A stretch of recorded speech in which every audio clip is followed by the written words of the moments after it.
what are we talking about here? There's a considerable overlap in the United States from the various groups, organizations, individuals, whatever you want to call it. But one of the driving forces behind this movement, the Illuminati, is the satanic cult movement in this country today. Now, when Alina gave me that signed statement, I said, what in the world is this all about? I don't know anything about Satanism. I'd heard the word, and that's about it. From the Bible, of course.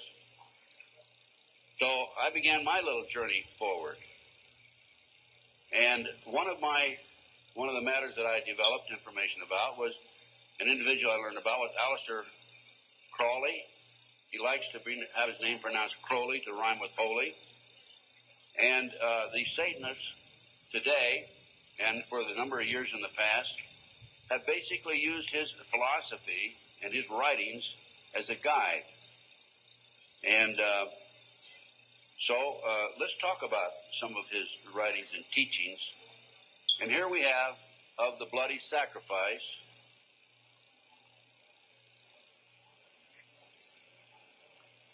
And here we have the blood is the life.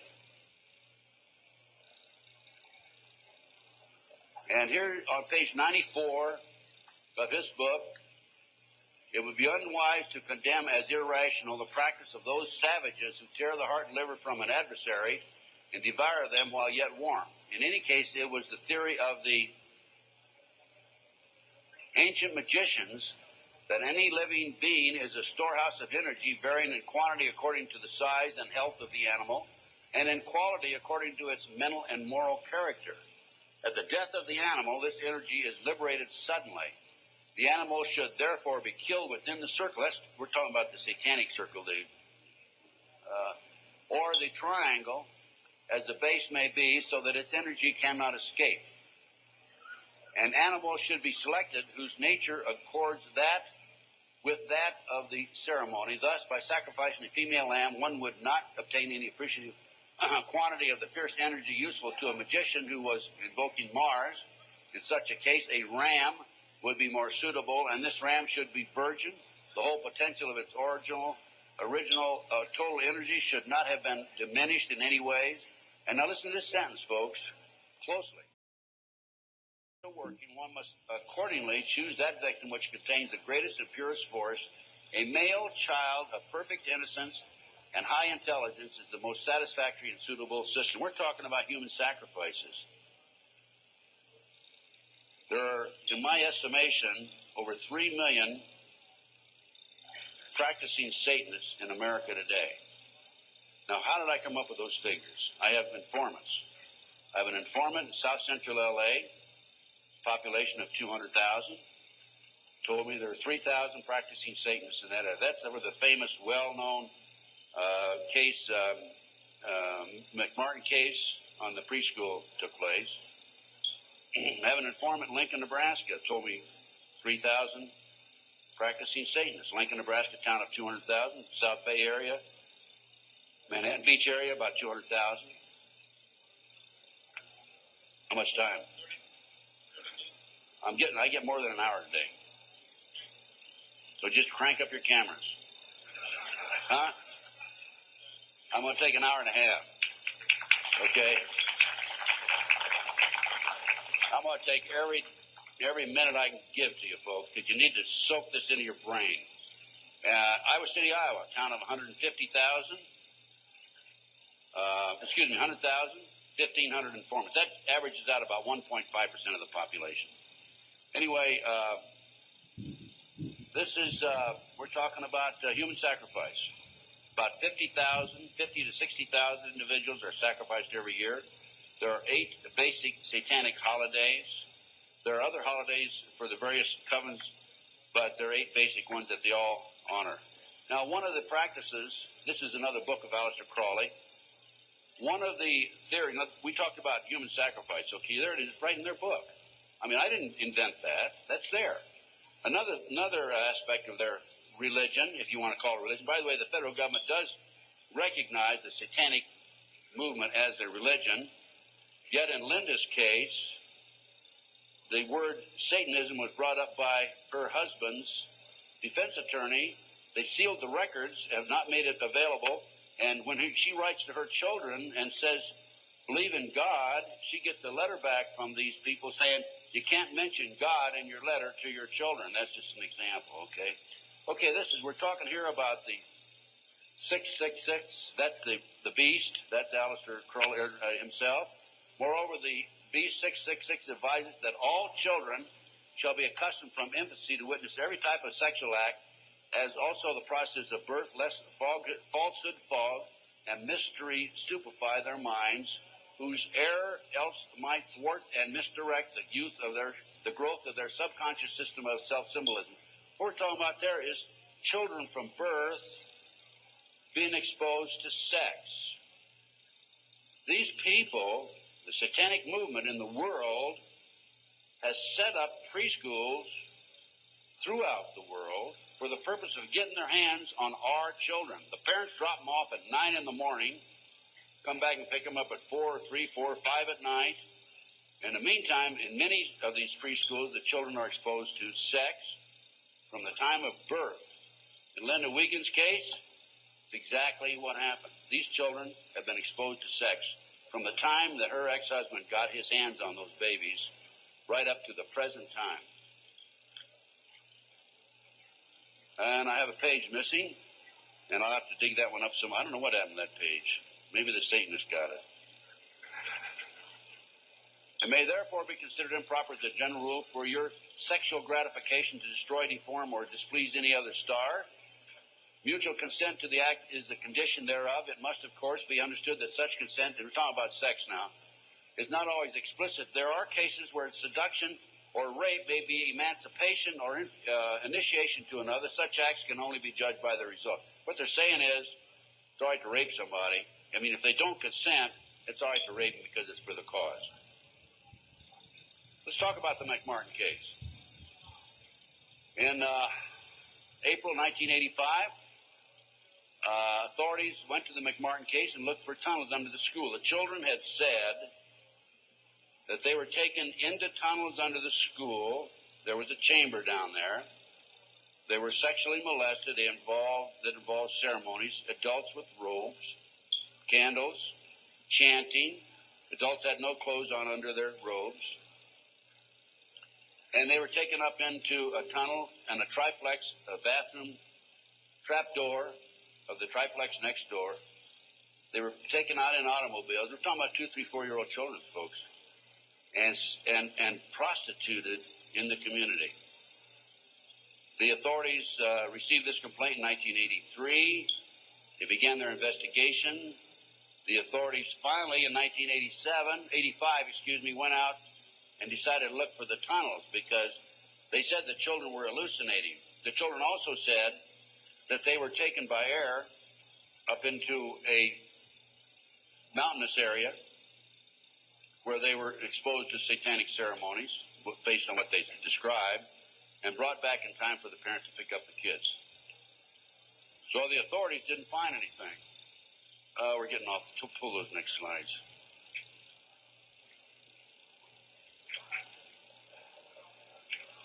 Well, I'll tell you what. In the spring of 1993, I heard that the property of the McMartin School had been sold from the McMartin family to the defense attorney, actually given to him. He didn't make enough off the county. His bill was only $3 million. And from there, he said he was broke and he sold it to a contractor. The contractor was going to build an office building on the space. And I heard that the contractor had this property. And so I went out and contacted him. And I said, dear sir, I would like to have access to that property. He said, I'll give you 2 weeks. I signed a contract, assumed liability, and along with some of the parents, we hired an archaeologist from UCLA, Dr. Gary Stickle, knowing full well that I'm not qualified to say there's tunnels under there, even if I found them. And we began our dig. At the end of 2 weeks, I had to stall, because Dr. Stickle was not quite ready to admit there were tunnels. It took us 34 days. At noon the 34th day, with the bulldozers, with their motors running, ready to knock the building down. He was going to knock the building down and then build this office building. Dr. Stickle said, you know, I can say without any question right now, there have been tunnels under the school. They were filled in. Now, I'm going to show you the documentation on the tunnels. This is, no, keep it there. Keep that there. This is the what we found. This is a preliminary report. I have a 186-page scientific report available to you out here if you're interested, by the way. We found a 9-foot wide subterranean entrance under the west wall of dog room. There were 4 classrooms. That was Ray Bucky's room. By the way, Virginia McMartin and Ray Bucky were tried. Virginia, the grandmother, was acquitted. Ray had a hung jury. And we found these tunnels in the middle of the second trial of Ray Bucky. They could have been used to convict him. We called the prosecutor. He sent his investigator out, Mr. Perez. Mr. Perez told me, I don't want you entering in my conversation with the archaeologist. I said, why? He said, you're too argumentative. I said, well, okay, you go in and talk. I'll just keep my mouth shut. We went in, he talked, and he argued with the archaeologist. Here's an investigator not qualified to talk about tunnels. He said there aren't any tunnels there, and the archaeologist, of course, argued. But anyway, they didn't use that evidence. Strong evidence in the second trial. They ignored it right in the middle of the second trial. I might mention this. The children identified professional football players, professional baseball players, household name actors, actresses, and the son of the leading politician, not a leading politician, the leading politician in Los Angeles as being perpetrators. Okay, we found an avocado tree root cut on both sides of the entrance, and I'll show you this in just a few minutes. The entrance of the tunnel, as I said, it was 9 feet across the top, and on one side was a live avocado root, on the other side was a dead avocado root. They had to cut that out. We have this, by the way. We found a plastic Disney bag, copyright 1982, about 4.5 feet below the classroom floor, and 3 to 6 inches in from the entrance and under the foundation. Now, the reason that plastic Disney bag is so important is because we think that they filled the tunnel in 1982 when the complaint was initially brought to the attention of the authorities. I said 83 earlier, it's 82, when the complaint was made. And when they filled it in, the plastic Disney bag somehow or other flew in there as they were filling it in and nobody noticed it. Now, who says there is no God, right? What documentation, fantastic documentation, that tunnel, the entrance to that tunnel, this is right at the entrance, was filled in 1982 or sometime subsequent to 1982. Mr. Ken Lanning, the outstanding, know-it-all FBI expert, behavioral science, says that I took that garbage bag in 1993 out of a trash can and placed it there, that I planted evidence. Of course, Mr. Lanning says there's no organized satanic movement in this country today. There's only a few dabblers here and there. Thank you, sir. We have another 3 hours to go, okay? Can you hang in there? Okay, the tunnel proceeded south, then 45 feet through classroom 4 and 3 and north, then 10 feet within the classroom 4. The tunnels were 30 inches wide, 44 to 46 inches deep, with the top of the tunnel 30 inches under the classroom floor. The children were able to walk through it. We're talking about young kids now, right? The adults had to stoop down and walk through it, but they could do it. The tunnels were built in kind of a triangular, or I should say a semicircle type, so that they had natural support, I guess. These people know everything. They're brilliant. The footing between classroom 3 and 4 was arched, where the tunnel passed underneath it, and 12 inches shorter in depth at this location than the same footing 12 feet to the north. I'll show you that in just a minute. That's significant, because the arch was where the tunnel went, and it was arched in that particular location, whereas 12 feet away, it was 12 inches longer or thicker. Footing between, there were 4 large upright containers were found in the tunnel under the arch, obviously hand-placed. A 9-foot wide chamber was found along the tunnel across classroom 4. The top of the chamber and the top of sections of the tunnel had layers of plywood covered with tar paper. which had apparently been supported by cinder blocks and 2x2 and 2x4 wooden posts found underneath. Tunnel features made it evident that the tunnels had been hand dug. The 7-foot tunnel extended into the triplex next door. Tunnel extended from the bathrooms off the office and classroom 1 to the front yard of the triplex next door. Front yard concealed from the street by a 3-car garage.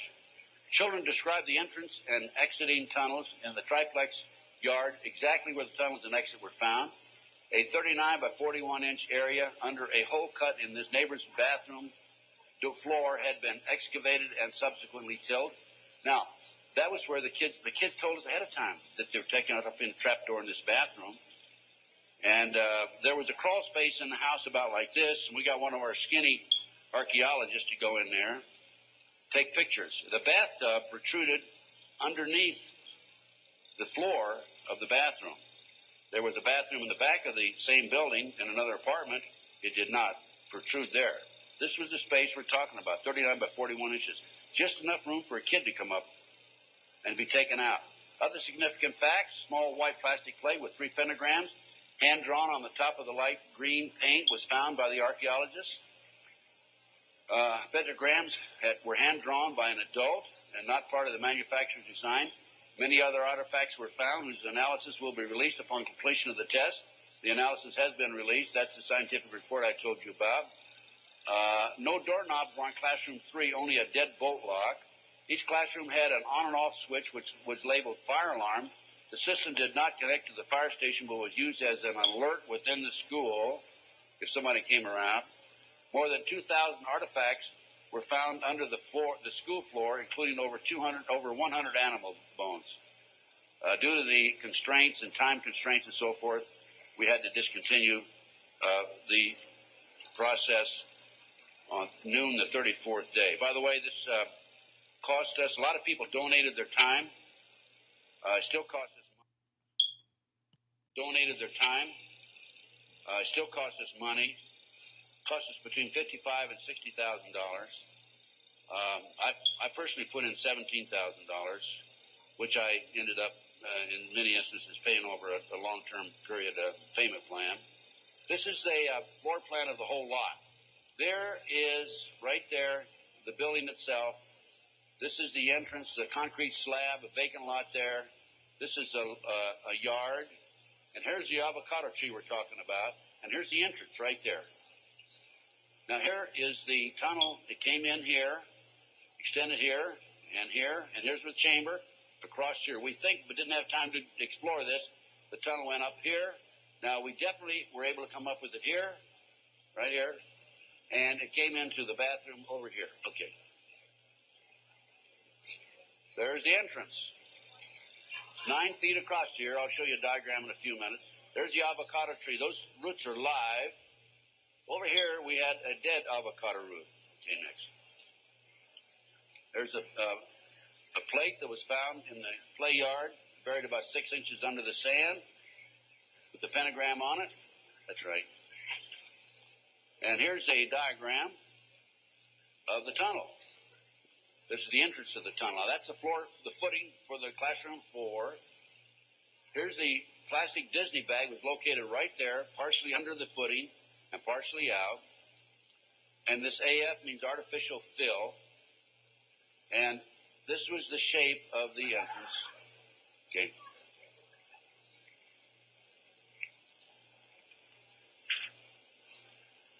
Here's your diagram. These are your drawings. Artificial fill. Here's the avocado root there. Here's the dead root over there. Distance 120 or 21 inches below and 14 inches below the footing.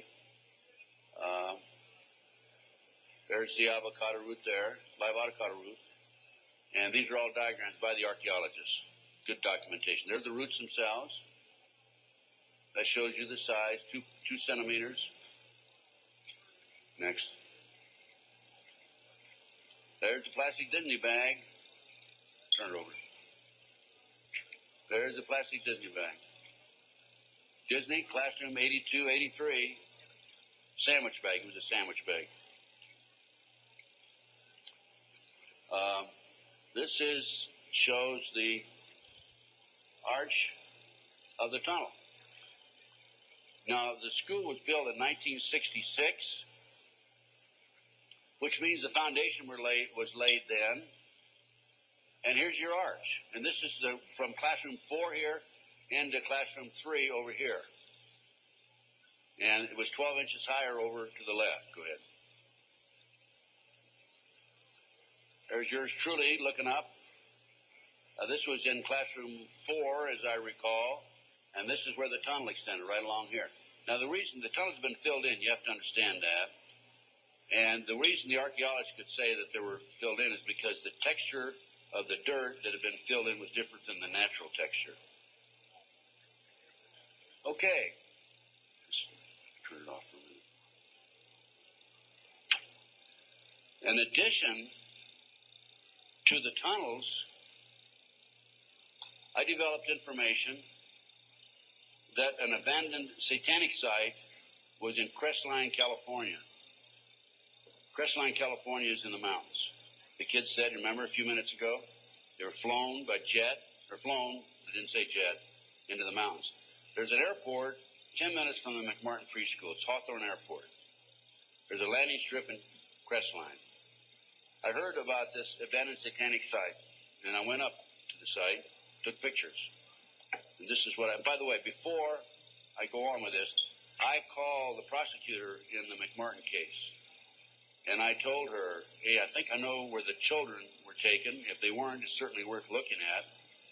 And I will be glad to make this information available to you. And if you want to have the children go up and look at this abandoned satanic site, we can.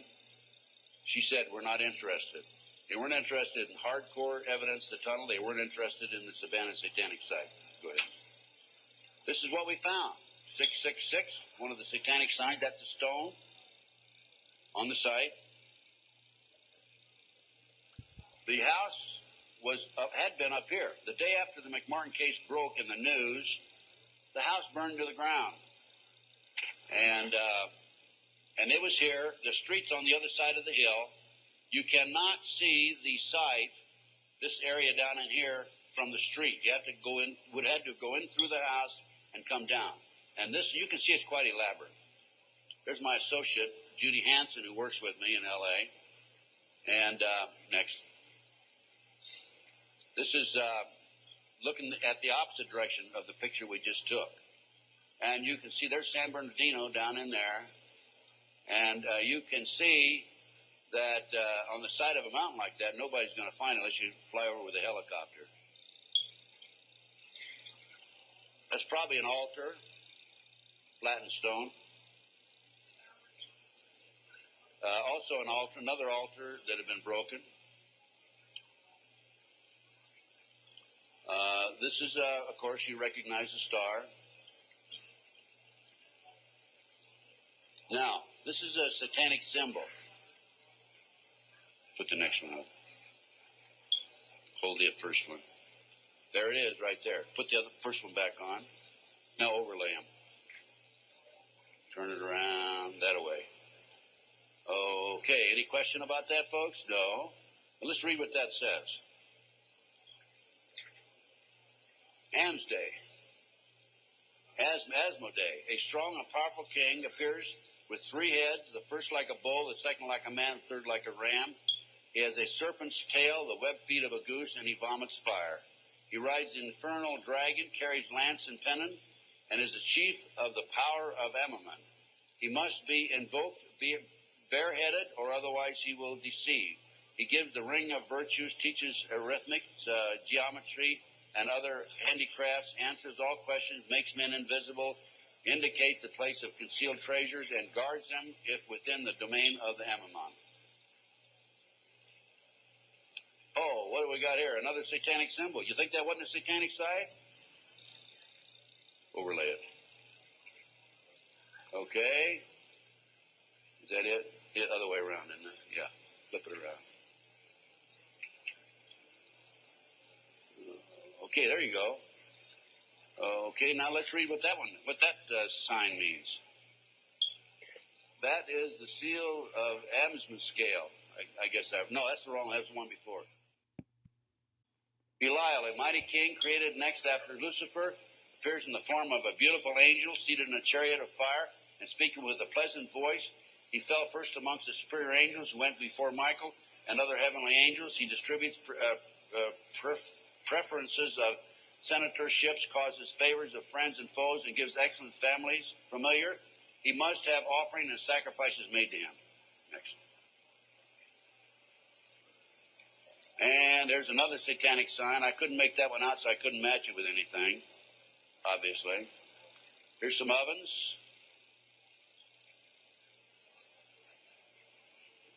That was a large circle with a number of signs in it, a lot of writing.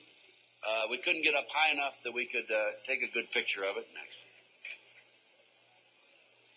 And let's put that back a minute. That's another case. Okay, nothing came of that. Nobody was interested in an abandoned satanic site, even though it appears to have been related to the McMartin case. I have to say that I was very disappointed. We gathered this evidence privately. The police don't have the capability of doing so. Too many high-pressure people involved. Too many prominent individuals involved. So that's just an overview of the McMartin case, folks. No question in my mind that it was a satanic operation. And Dr. Roland Summit, UCLA psychiatrist, says, we've done a lot of research in this field also, that there are 50 other preschools in the country where the kids have talked about going down into tunnels. Now, this is another case that I worked out of Philadelphia, similar case to Linda's. And this is the Lou Bear case. Lou called me back in, I guess, the late 80s. And he said that he had gone underground with his children. The great FBI came in with their SWAT team, as they did with Linda, raided his house, grabbed him, put him in jail, took the children, turned them over to his ex-wife, whose boyfriend, according to the children, was sexually molesting them. And Lou said, what can I do and how can you help me? So I was willing to go back and testify for Lou. And one of the matters that I was going to testify about was the drawings by the kids. And it's not a funny thing, but it's an established fact that children who have been sexually molested for some reason or other, when they're, 2, 3, 4, 5, 6, 8, 10 years old, whatever, will invariably draw pictures of their activity, of their exposure to these nefarious matters. Invariably they do that. Now, when I was that age, I was drawing cars and airplanes, and the girls were drawing flowers, right? But these kids invariably will draw these pictures. As you can see from Linda's case, she has pictures at her booth that her children have drawn. Now, I was going to go back and testify for Lou, and I was going to say that based upon my reviewing the pictures drawn by the children, they've been exposed to a satanic activity. This is the most telltale of all the pictures. I'm going to show you a series of them. This is a totem pole with a goat's head at the top. Children at the various highest level. I understand, again, I say I understand because I'm not sure, because there's so much secrecy involved in the satanic movement. 8, 10 layers of classes of people within themselves, like the dabblers on up to the very highest level. But from my sources and my informants, I've been told that the various highest level of Satanism, you will have the totem pole, which is usually 3 to 6 feet tall, made out of wood, with the goat head at the top. So I was going to testify that based on my experience, that these children were exposed to the highest level of Satanism mainly because of this drawing right here, the totem pole with the goat's head. The judge would not allow me on the witness stand. I flew all the way to Philadelphia from Los Angeles, wouldn't allow me to testify. These are some of the other drawings. This is a body on a slab, undoubtedly an altar where they sacrifice in blood. The genitals, and let me mention this also, children who have never been sexually molested in a study back about 7 or 8 years ago. Children who have never been sexually molested do not draw the genitals. Children who have been sexually molested A high percentage of them will draw the genitals, and children who have been ritualistically sexually molested, higher percentage will draw the genitals. Little Matt Bear drew a picture of people, a fire, baby being thrown in the fire, human sacrifice, obviously. An altar, bone, liver, blood, kitty. And another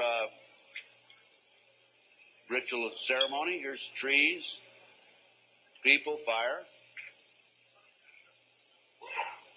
And another, people have no cloth on, he says.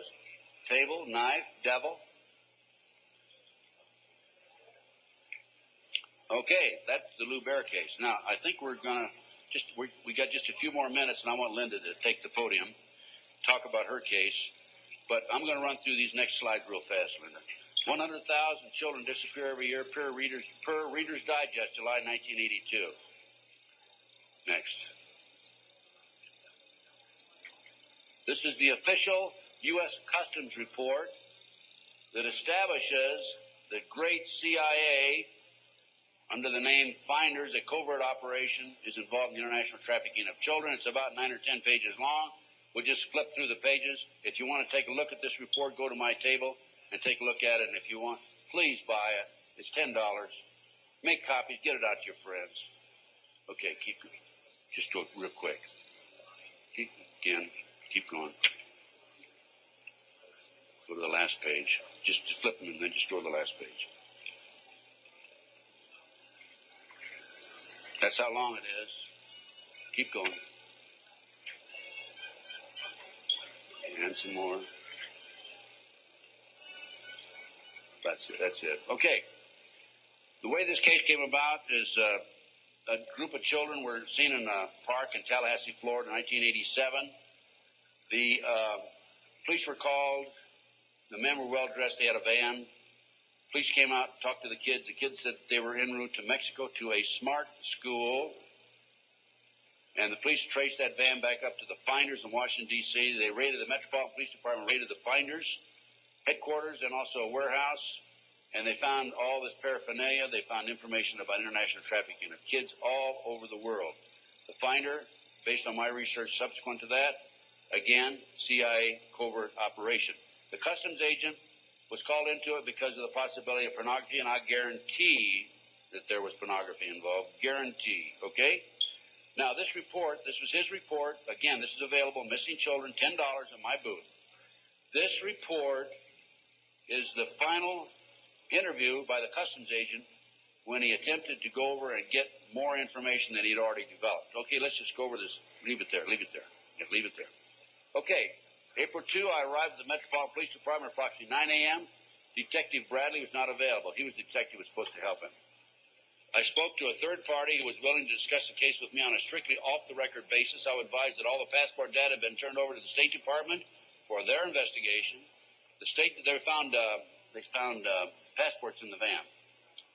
The State Department, in turn, advised the Metropolitan Police that all travel and use of the passports by the holders of the passports was within the law and no action would be taken. This included travel to Moscow, North Korea, and North Vietnam during the late 50s and mid-70s. Folks, it was illegal to travel there to those countries during that period. The individual further advised me of circumstances which indicated that the investigation into the activity of the Finders had become a CIA internal matter. The Metropolitan Police report had been classified secret and was not available for review. I was advised that the FBI had withdrawn from the investigation several weeks prior, and that the FBI Foreign Counterintelligence Division, that's FBI headquarters, by the way, had directed the Metropolitan Police Department not to advise the FBI Washington field office, that's the field office, of anything that had transpired. No further information will be available. No further action will be taken. No action will be taken. The case was closed, and here we have a CIA internal matter. The Finders Group, the Finders Case organization, was founded by a CIA agent back in the early 60s, and here we are, 1987, still operating. I have the man's name. I have all the information on it. A real quick overview. CIA experiments with mind control on children, MK Ultra, This is an outstanding article. It's available in that same report. Just flip the pages. Keep going. Okay. Folks, I'm going to turn the podium over to Linda Wiegand. We have about another 15, 20 minutes, I believe. And Linda's going to talk about her case. This is one of the most classic examples of corruption I have ever seen. And believe me, you can tell from my lecture that I've seen some pretty awful examples of corruption. Go on, Linda. Linda Wiegand, my friend, God bless her, she's a fighter.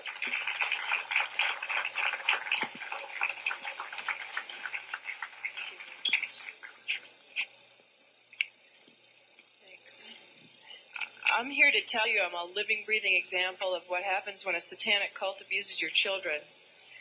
And slides above the abuse, but after seeing the slides of the children this morning, I think you understand what this is about. And there's pictures over at the booth right out here. The devil to me, maybe 10 years ago, was something that was, I went to Catholic church. I'm still Catholic and Christian. I went to church, and the devil was something out there that you didn't want to talk about at night, and you didn't talk about in the dark, and it was just something in science fiction movies. My children disclosed just sexual abuse in early 1993. They were masturbating. They were pulling their pants down at the supermarket.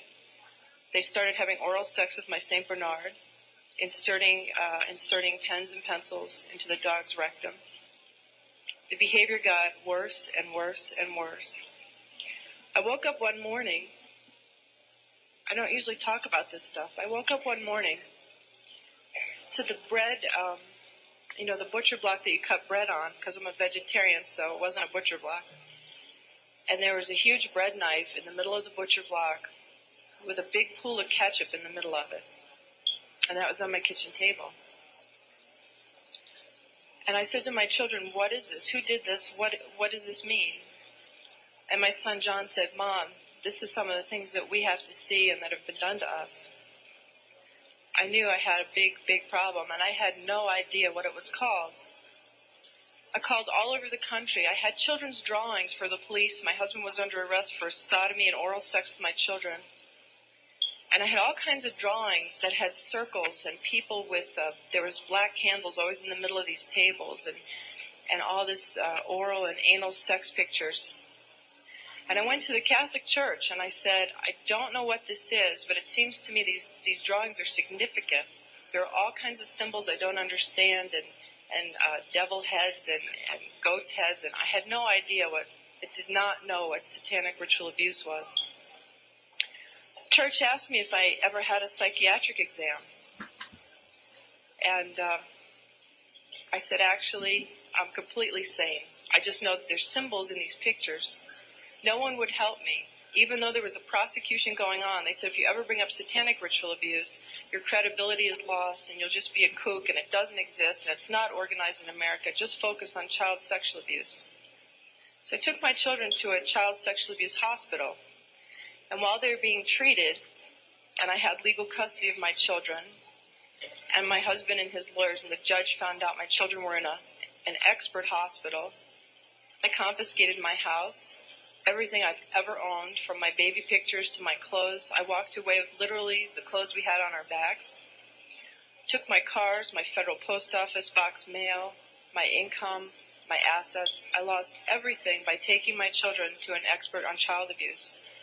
It was trying to stop me from what my children could disclose from being uncovered, to try and just break that we had no assets to have my children have medical attention. The children were being treated for sexual abuse, and I had provided all the documentation. And one day, the doctor said to me, I need you to come into my office. She said, this is a classic case of SRA. I had no idea. I mean, SRA, is that like an Irish Republican Army thing? I don't know what SRA is. She said, satanic ritual abuse. And she showed me the drawings that the children were doing in her office, and they were of blood sacrifice, of people cutting their arms and dripping blood in chalices, of chalices with devil heads, and on and on and on. It includes group sex. It includes children being killed. And I remember I just felt like my guts were just punched out of my body. I did not know what to do. I didn't know where to go. I called every organization in the country asking for help, children's organizations. And no one wants to acknowledge satanic ritual abuse. And all the child abuse organizations only say that they lobby. They don't actually help people. And so my quest to save my children has taken me here.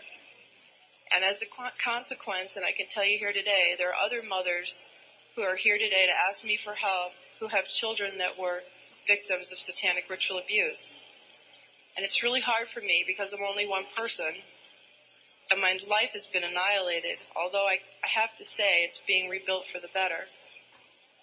But John and Ben, my boys, are 11 and 8, and have lived for 15 or 16 months in the home of a satanic abuser who has been documented as a member of a cult, who 25 people and the state's attorney in Connecticut are investigating and have substantiated sexual abuse and the cult.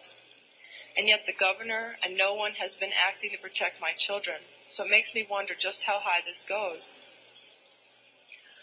But I'll tell you a story about a little boy that affected my life, and I guess it's besides John and Ben, who I always think about and who I want to stop this from ever happening to another child again. I heard a story about a little 8-year-old boy. His mom had taken him to protect him, and they were found. And I had been underground for 3 years, by the way. The mother and this little boy were found. The little boy was taken to a basement. He was crucified alive.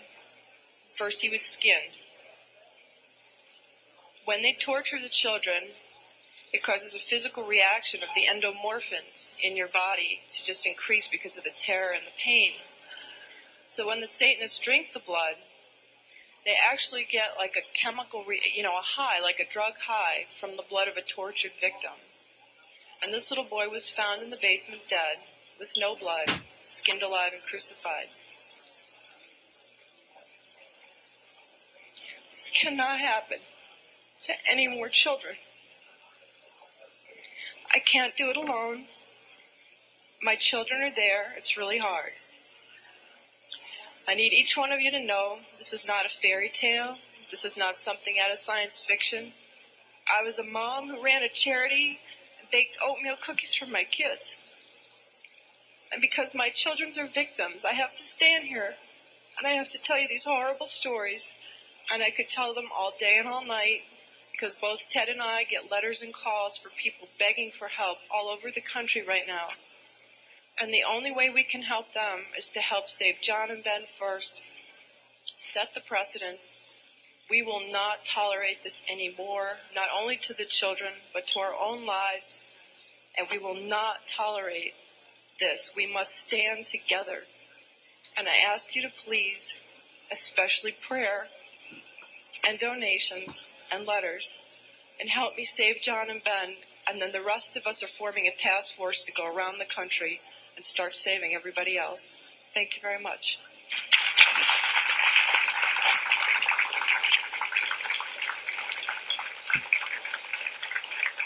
Thank you, Linda. Folks, thanks very much. Any of you have any questions? I guess there's no microphones up here, but go ahead, Renee. Just come down here in front and yell at me.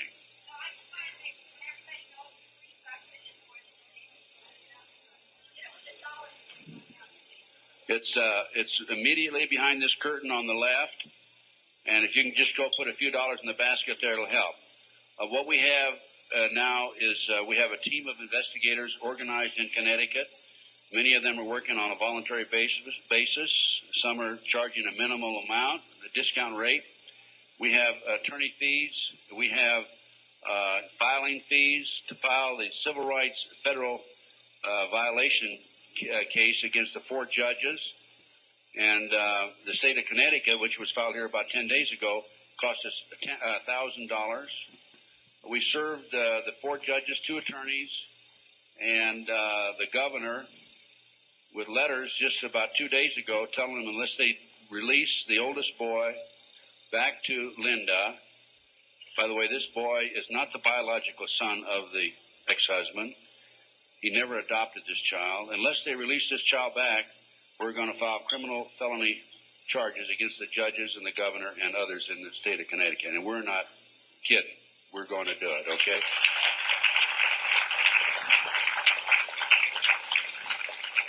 We have been working with a friend of mine. I brought him into the case, Jack Firm, a paralegal, Las Vegas, and he's probably one of the most brilliant men I've ever known.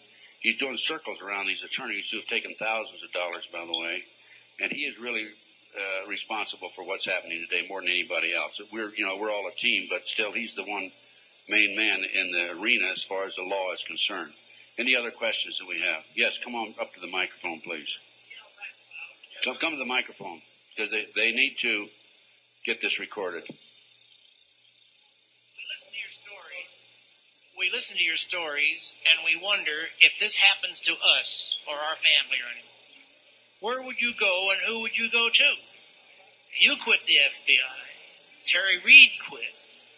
And you implied that the governor, right on down, and, the president and all are crooked as the dog's hind leg. Who would you talk to if you had a problem tomorrow? Who would you talk to if you had a problem tomorrow? Give me a call. I'll help as best I can. I have a network of people that can probably help you. I've had a number of people contact me over the last several years, and I refer them to other experts. And we'll have to take each case at a time, but if we can help you, just give us a call. I have a flyer out here. It's got my phone number on it. No, I'm referring to something happens here in Denver. I need help. Do I call the police? Do I call the governor? Who do I call? If they're all crooked, as you implied, and I believe you, you go to them, and they draw a line and say, we're not going to investigate. What do you do? Well, that's why I'm saying call me. Because we have the network of people, and we're in the process of forming a foundation, and we're going to be seeking some money to finance it. And as Linda said, we're going to have a task force that will go around the country and handle these problems. Probably going to be busier than the one-armed paper hanger. But just give us a call. We'll do what we can to help you. We'll try to help you. Can you go to the police? Yes. Go to the police. Make a matter of record. What I suggest you do with the police is go talk to them personally, and then go back and write a letter, confirm your conversation, and send it registered mail so you have it on record. Anybody you talk to in these type cases, make sure you have it a matter of record. Certified mail. Yes, question. Yes. Will you name public profile figures that were suspects out in the California case? The people that were named by the children? Can you do that? No, I can't name them because I can't prove it. All I can tell you is what the kids said. And the kids, they basically have said that the children were not credible. And I think if I said anything, I'd be open myself to a lawsuit. I'm not afraid. If I could name them without being sued, I would. But believe me, they're very prominent people. They're household words. What elements of possible satanic abuse do you see in the John Bonet case? Interesting question. What elements of possible satanic activity do I see in the Bonet case? I can't prove it. From the day that case broke in the news until today, I see signs of it, indications of it. The tourniquet around the little girl's neck. One of the practices that they have in their mind control activity is to take a child right up near death and then bring them back from close to death. I would suspect that that's a possibility here, that they took this child too far and the child passed away. I don't know again, but I'm saying based on my experience and expertise, good possibility of that. I'd say there's a good possibility that, in fact, I'm confident that the family knows much more than what they're telling. The fact that they were not cooperative for a number of months would indicate that. My instincts tell me that. I would have to say she was probably a victim of a pedophile operation or a pedophile ring, which dovetails into Satanism and cult activity. Any other questions? Well, thanks, folks. I enjoyed appearing before you, and I hope you learned something. Go buy some of my research and make copies and pass it out. Education.